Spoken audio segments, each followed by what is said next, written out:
For years, you've been on a quest, a spiritual journey. You've read the books, attended the seminars, meditated for hours, and repeated affirmations until your voice went hoarse.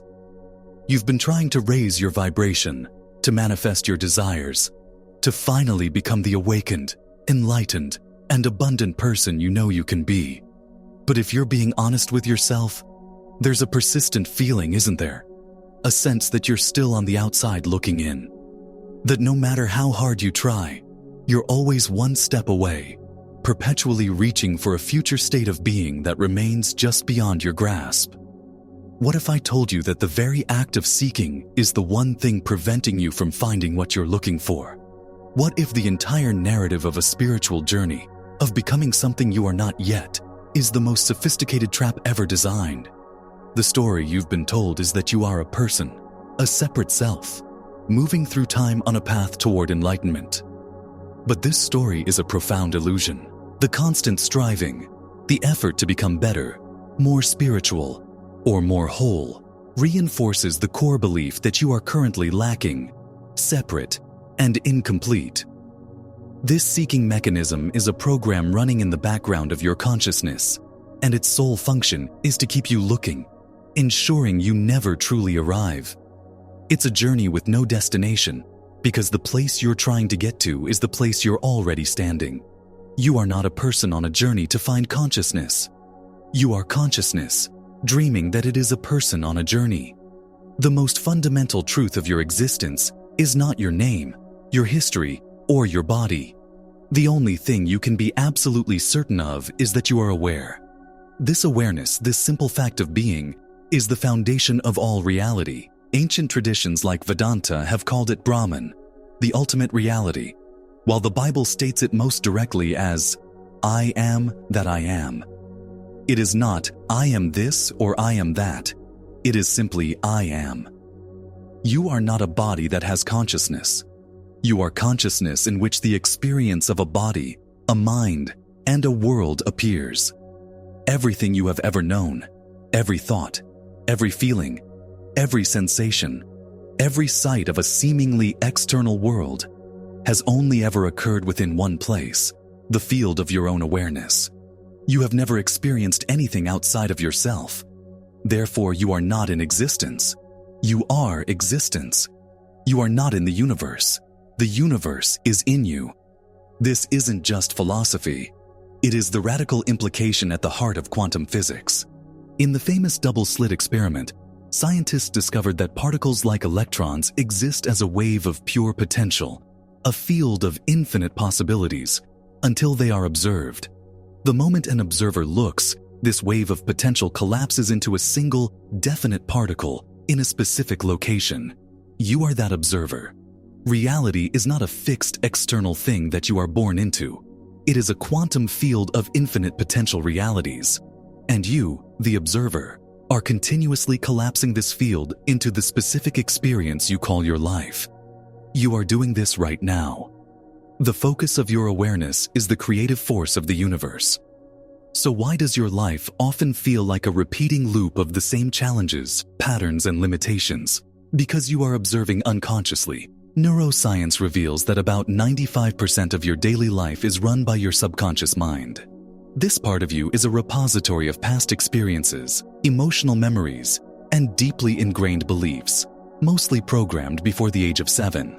Your subconscious is the autopilot observer. It has been conditioned to observe a specific reality, a reality of lack, of struggle, of not being good enough. And so, day after day, it collapses the field of infinite potential into the same familiar patterns. You think you are consciously choosing your life, but in reality, your subconscious programming is choosing for you, recreating the past in the present moment over and over again.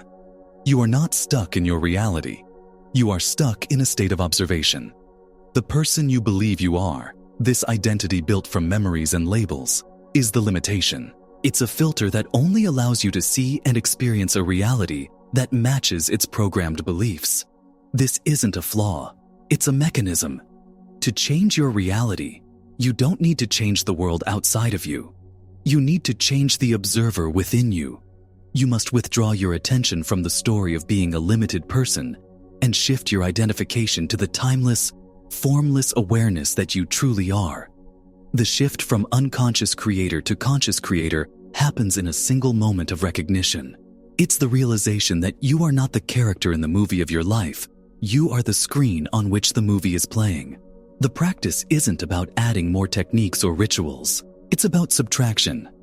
It's about ceasing all effort to become something else and simply resting as the awareness that is already here. Let's make this incredibly practical.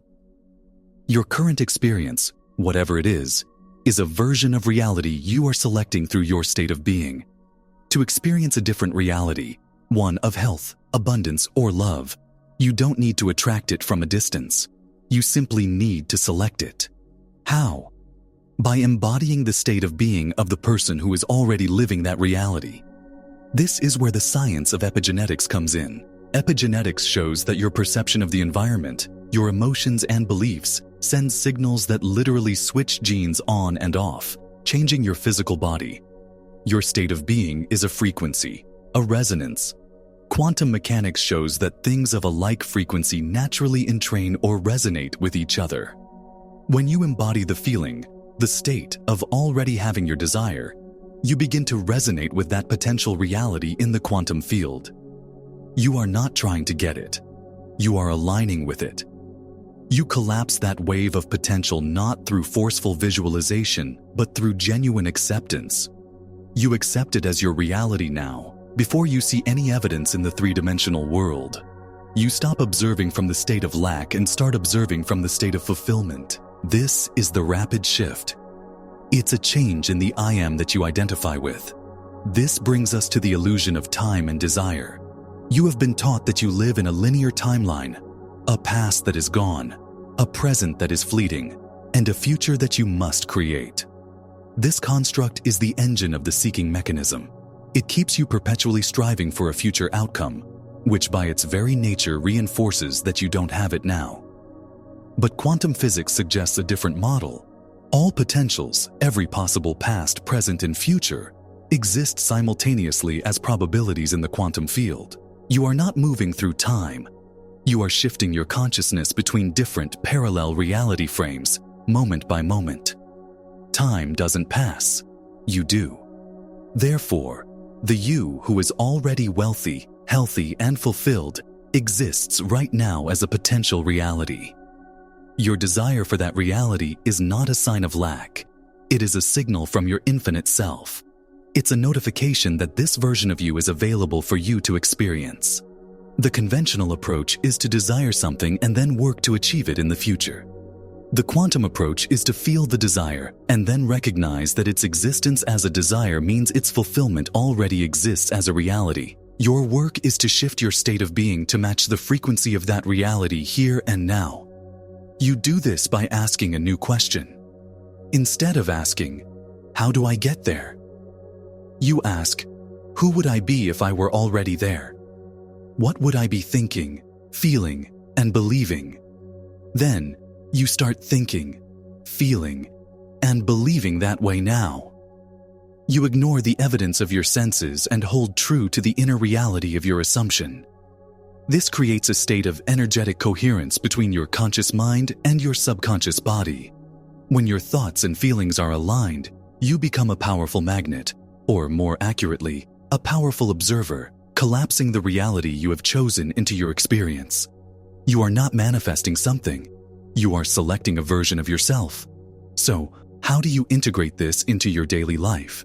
It begins with noticing. Throughout your day, begin to notice the silent, unchanging awareness that is always present behind the noise of your thoughts, emotions, and external circumstances.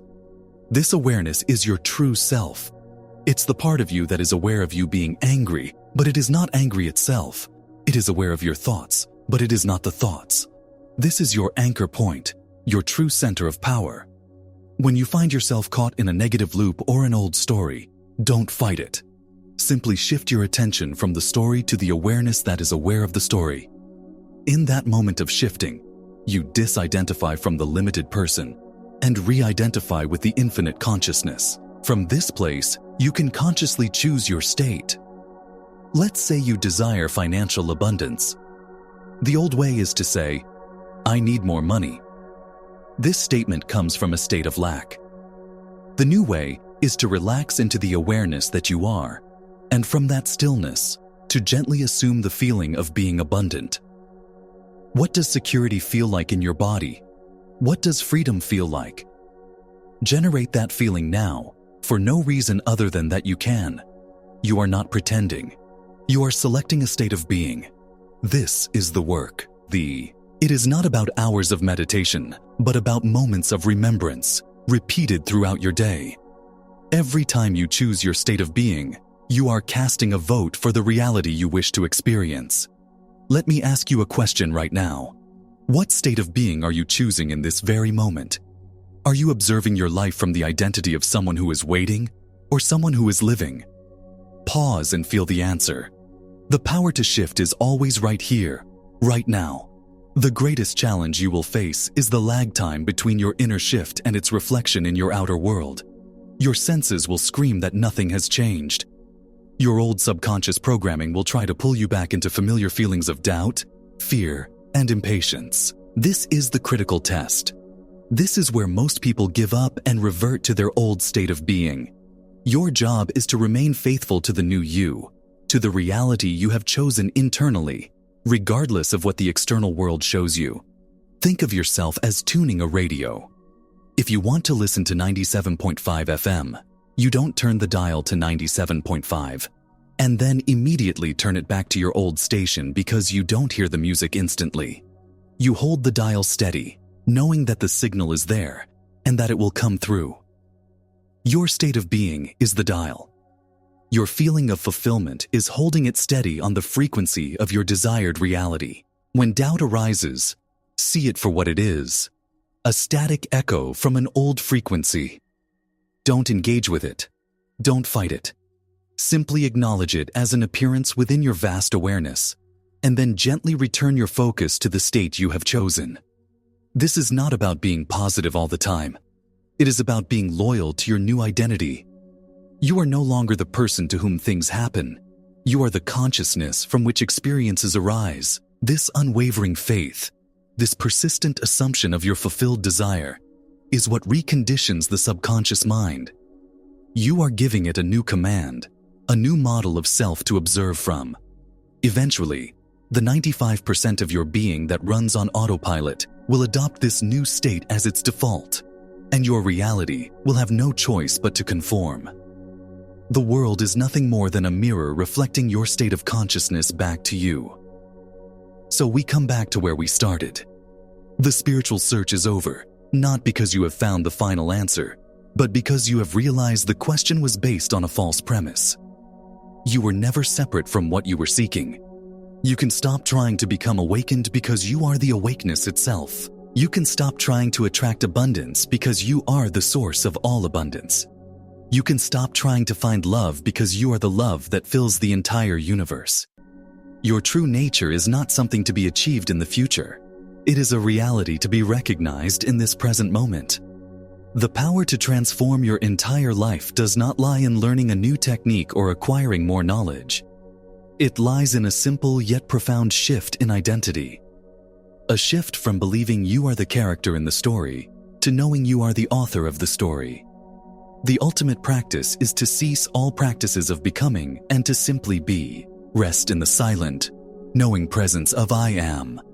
From this state of wholeness, you don't create through effort. You allow through recognition. You select your desired reality by accepting it as your truth now. You are the Alpha and the Omega, the beginning and the end. You are the quantum observer collapsing infinite potential into experienced reality. So, my final call to action for you is this. Stop seeking. Stop trying. Stop waiting. Drop the exhausting story of the spiritual seeker. Stand up right now in the full recognition of who you truly are. You are not a drop in the ocean. You are the entire ocean in a drop. Claim your power. Choose your state. And watch as the world rearranges itself to reflect the truth of your being.